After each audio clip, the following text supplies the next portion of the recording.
ঈশ্বৰৰ প্ৰশংসা হওক। সৰ্বপ্ৰথমে সৃষ্টিকৰ্তা ঈশ্বৰক কোটি কোটি বাৰ ধন্যবাদ দিছোঁ আৰু ধন্যবাদ দিছোঁ মোৰ আত্মা পৰম শ্ৰদ্ধা আৰু মহান গুৰুজনা আৰু গুৰুমাক ধন্যবাদ দিছোঁ প্ৰভু। হয় পিতা, আমি বহুত ৰোগত দুখত কষ্টত ভুক্তভোগী হৈছিলোঁ। আজি যি ভাত সাজ সকলো ডাকডাকি খুৱাবৰ কাৰণে ঈশ্বৰে যুগুত কৰি দিলে। মই বহুত আগতে খুৱাবলগীয়া আছিলে, মই নোৱাৰাৰ বাবে মোৰ বহুত পলম হৈ গ'ল। তাৰ বাবে ঈশ্বৰৰ ওচৰত ক্ষমা বিচাৰিছোঁ, যাতে ক্ষমা কৰি দিয়ে।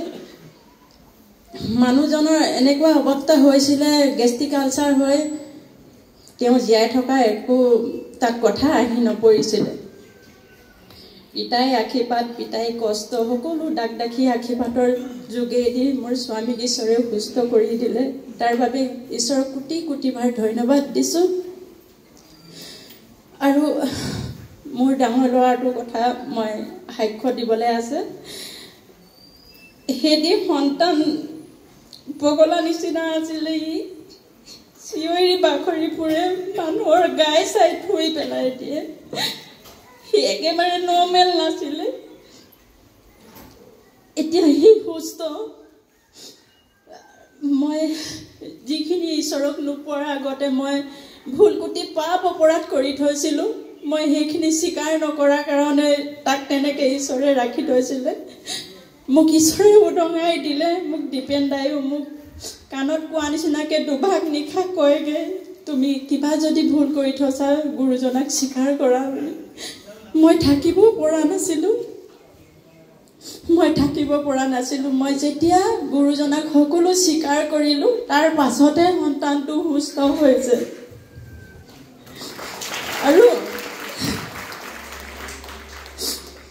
আৰু তাক ৰিহেব চেণ্টাৰত থোৱা হৈছিলে। সি কিন্তু ইমান বিশেষ বেয়া বস্তু খোৱা নাছিলে।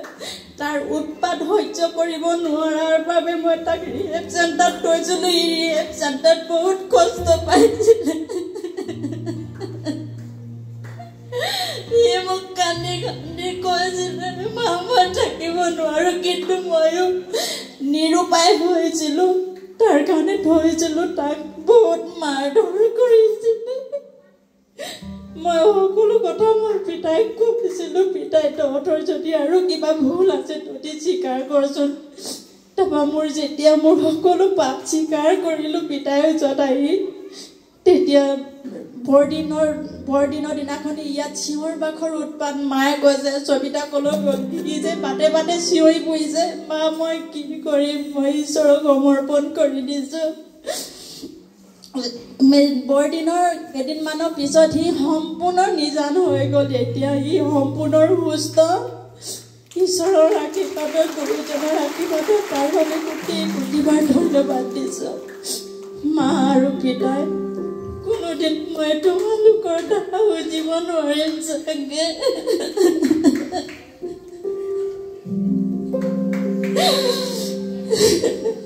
সেই উশাহ পৰ্যন্ত যাতে তোমালোকৰ চৰণত থাকিবলৈ আমাক শক্তি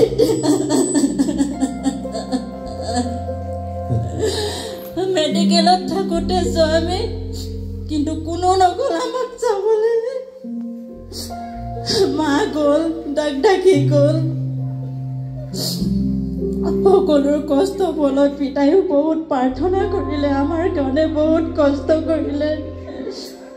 তেওঁ সুস্থ হ'ল আৰু তেওঁ ক্ষীণাই একেবাৰে হাড়ে আছিলে, অকল মাংস নাছিলে। কিন্তু তেওঁ যেতিয়াৰ পৰা মেডিকেলৰ পৰা আহিলে, অহাৰ পিছত মই প্ৰাৰ্থনা ল'বলৈ বুলি তেওঁক লৈ আহিলোঁ।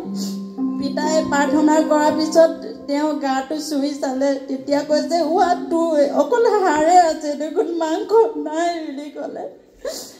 গোটেই পিঠিটো পিতাই পঢ়াই পঠিয়ালে বুলি কৈছে।